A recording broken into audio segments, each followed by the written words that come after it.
Hey Barry, why are you still working overtime? This is because the customer has a difficult problem to solve. Just now, a customer asked me how to disassemble our machine because our machine is too big for their workshop to move in. So here, I will show you steps about how to disassemble and install our machine. Step 1. Remove the protective cover on Y-axis.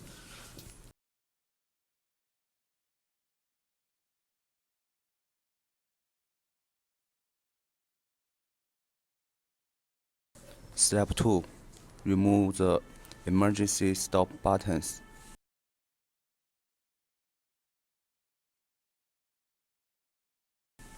Step 3. Remove motor screws and wires.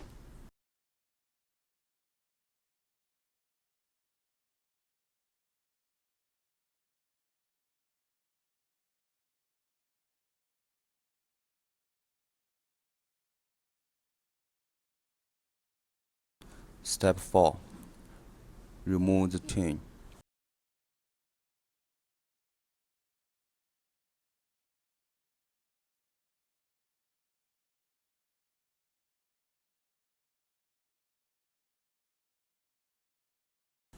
Step 5. Remove the slider.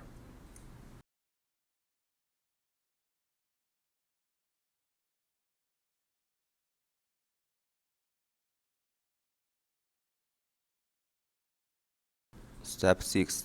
Remove the gantry.